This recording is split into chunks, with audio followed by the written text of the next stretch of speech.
Oke, selamat pagi, siang, sore, malam, netizen peserta praktikum geologi fisik. Ini adalah penjelasan untuk materi geologi fisik, praktikum geologi fisik episode ke-6. Kedudukan lapisan batuan, hukum V, dan problem 3 titik. Ini video yang wajib ditonton hingga selesai sebelum praktikum dilaksanakan. Baik, kedudukan lapisan batuan atau sebenarnya segala bidang yang miring memiliki properti yang bisa kita gunakan untuk menyatakan kedudukannya. Yang pertama, strike.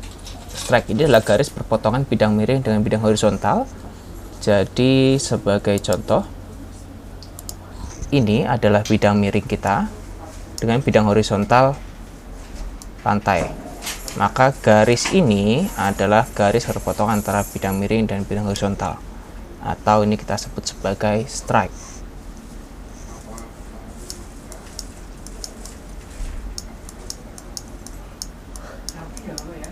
Sementara besarnya kemiringan bidang miring ini adalah dip.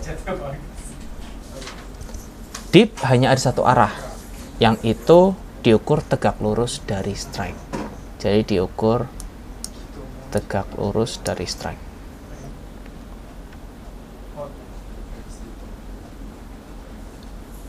Jika kita lihat, jika kita beri air di sini, maka air akan mengalir pada arah kemiringan dari bidang miring kita, atau dalam hal ini batuan kita. Maka arah ini, atau kita teruskan ke sana, adalah arah dip atau dip direction atau direction of dip. Nah, direction of dip, dip direction, dan dip adalah dua parameter yang mutlak menyatakan kedudukan suatu bidang. Jika kita akan menggunakan strike dalam menyatakan kedudukan suatu lapisan atau bidang batuan, kita perlu hati-hati. Karena sebenarnya strike tidak punya arah tertentu. Jadi jika kita lihat, strike itu bisa kita baca ke arah sana, ataupun kita baca ke arah sebaliknya. Sementara dip pasti ke arah kanan bawah nih, relatif.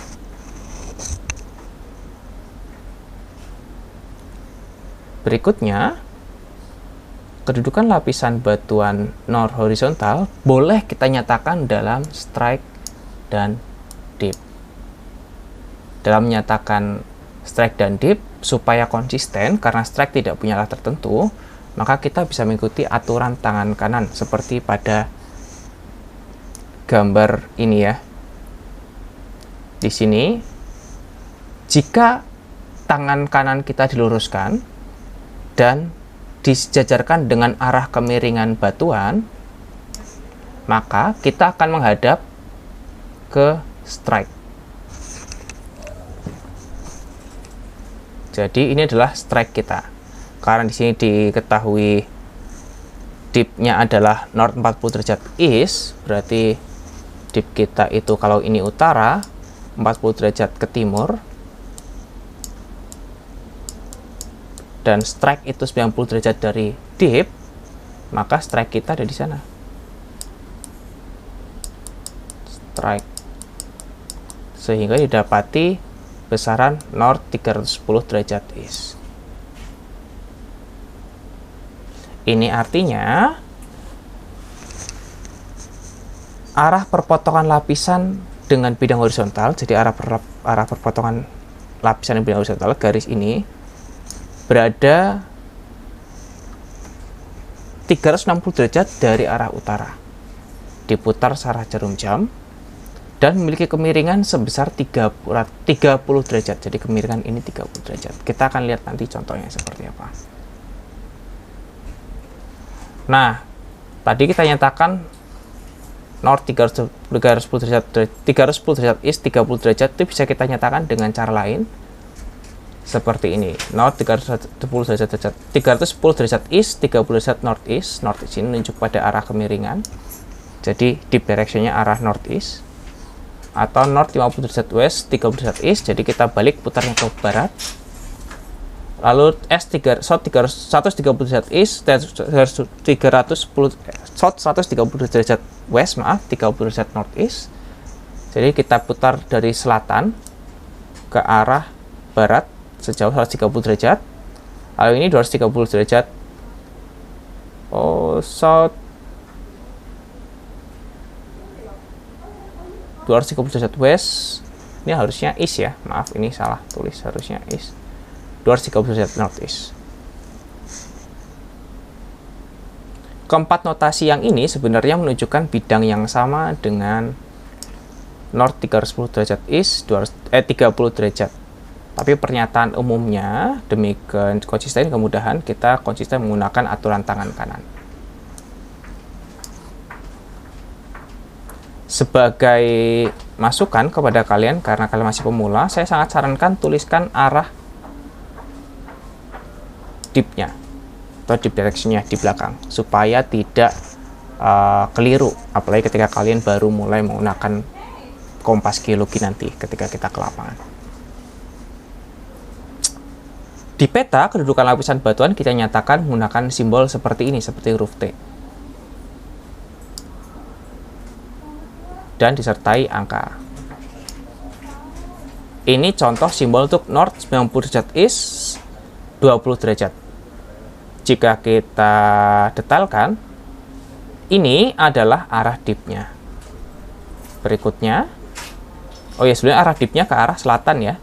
Berikutnya, ini adalah besar nilai dipnya, jadi seberapa besar miringnya batuan. Berikutnya, ini adalah arah strike. Arah strike-nya dari utara diputar 90 derajat ke arah timur, jadi makanya horizontal. Sementara untuk gambar tadi, simbolnya seperti ini. Strike-nya diputar 310 derajat ke arah timur. Dan besar dipnya sebesar 45 derajat. Ini kita asumsikan saja miringnya 45 derajat ya. Nah, seperti minggu lalu kalian sudah diskusi soal membuat penampang. Dalam peta topografi terdapat garis kontur, yaitu garis yang menghubungkan titik dengan ketinggian yang sama. Kita juga bisa menggambarkan garis kontur untuk suatu perlapisan. Nah, garis kontur suatu perlapisan itu sebenarnya adalah strike lapisan tersebut pada elevasi yang beda. Sebagai contoh, di kanan ini kita punya simbol strike dip atau simbol kedudukan lapisan batuan di ketinggian 400 meter. Jadi ketinggiannya 400 meter. Kita akan tahu strike di posisi yang berbeda dengan menggunakan geometri sederhana. Dalam hal ini saya akan contohkan untuk ketinggian atau elevasi kelipatan 100 meter ya.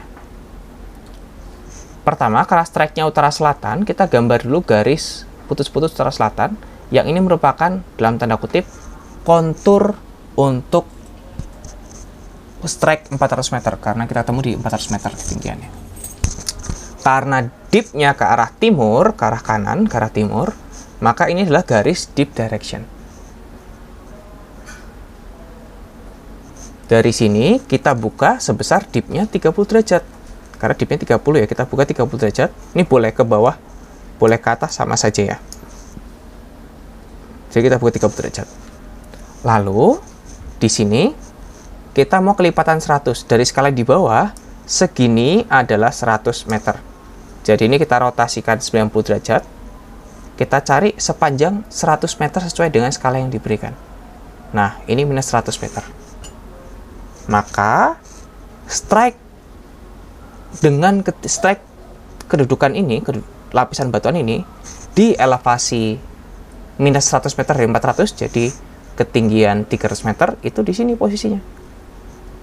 Berikutnya, untuk yang minus 200 meter alias menjadi di ketinggian 200 itu di sini. Nah, kalau mau lebih tinggi kita balik ke arah sebaliknya. Kita teruskan ke arah sebaliknya. Lalu ini tambah 100. Jadi ini strike 500. Jika saya hapus garis-garis pekerjaannya didapatkan seperti ini. Ini adalah garis kontur strike lapisan batuan saya untuk kelipatan 100 dari singkapan yang diketahui. Nah, jika kita punya potongan strike kontur strike dengan kontur elevasi, maka kita akan punya singkapan lapisan batuan. perlapisan batuan akan menunjukkan ekspresi sebaran di peta sesuai kedudukan relatif terhadap topografinya. Nah, ini kita lihat menggunakan hukum V. Seperti pada ilustrasi, saya akan zoom in ya hukum V-nya. Jadi gini, kalau kita punya peta seperti ini, jadi sungainya ngalir ke selatan ya, sungainya ngalir ke sana, dipnya ke sana. Jika kita punya dip yang berlawanan, dip batuan atau kedudukan lapisan batuan yang berlawanan dengan miringnya topografi, maka kita punya sebaran akan meruncing ke hulu. Sementara kalau horizontal, dia akan ikut kontur saja, ikut topografi, karena seperti garis kontur biasa kan. Jika konturnya vertikal, jika lapisan batunya vertikal, maka dia akan lurus-lurus saja, motong. Nah, jika perlapisan kita miringnya searah dengan lereng tapi lebih landai, maka akan menjadi lebih runcing, lebih lancip dibandingkan dengan konturnya. Akan searah kontur V-nya, tapi dia akan lebih runcing. Sementara kalau jauh lebih terjal, maka dia akan jadi kebalikannya. Jika kedudukan lapisan batuan itu sama dengan kemiringan lereng, maka kita akan punya begini. Dia lurus.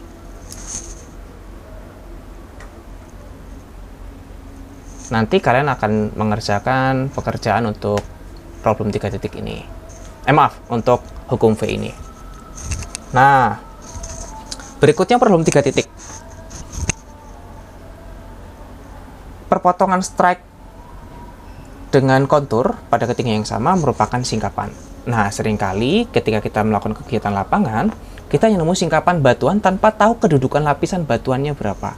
Seperti dilihat di peta tidak ada simbol kedudukan lapisan batuan. Untuk menentukan kedudukan lapisan batuannya, kita bisa menggunakan metode 3 titik atau penyelesaian problem 3 titik. Caranya begini. Ini peta yang sama tadi ya. Pertama, titik A di elevasi 150, B 100, C 175. Kita bicara A dan B dulu. Jika kita gambar garis yang menghubungkan A dan B, garis lurus, maka di sepanjang garis ini, di tengah-tengahnya akan ada ketinggian 125. Jadi ini singkapan, maka di antara ini pasti ada singkapan kita, batuan kita di ketinggian 125. Berikutnya dari B ke C, jika saya hubungkan, pasti ada di tengahnya ada 125 lagi dan 150. Seperti yang kita ketahui bahwa garis strike pasti menghubungkan elevasi yang sama. Karena strike itu garis horizontal, perpotongan antara bidang miring dengan bidang horizontal. Maka dari itu, kita bisa tarik garis yang menghubungkan ketinggian yang sama. Maka ini adalah strike di ketinggian 125, ini strike di ketinggian 150, dan paralelnya strike di ketinggian 175. Jadi kita sudah tahu strike-nya arah sini. Dan berikutnya, karena ini 175, ini 150, 125, berarti makin dalam ke sana alias menunjam ke arah timur laut, maka kita ketahui bahwa dip direction-nya itu ke arah timur laut. Jadi dip direction-nya ke sana. Kita tahu strike-nya arah hampir barat laut tenggara, dip-nya hampir timur laut barat daya. Barat daya timur laut lebih tepatnya. Nah, kita belum tahu ukurannya berapa. Untuk ketahui dip-nya, kita tahu bahwa jarak antar kontur dip ini, kontur strike ini, itu turun 25 meter. Dari peta ini kita tahu bahwa 25 meter itu sepanjang ini. Maka kita pindahkan garis ini ke sini, sejajar dengan arah strike. Nah, jadi begini. Kita tahu sejauh ini turun 25 meter. Berikutnya, kita tarik garis dari sini ke sana. Inilah bukaan sudut kemiringan lapisannya. Lalu dengan dengan busur kita ukur, ternyata lebarnya 28 derajat. Nah, setelah itu saya juga ukur sudut ini ya. Saya ukur juga sudut ini berapa. Dari sini di utara saya ukur sudut ini berapa. Maka dari itu, saya tahu bahwa kedudukan lapisan ini adalah north 291 derajat, east 28 derajat.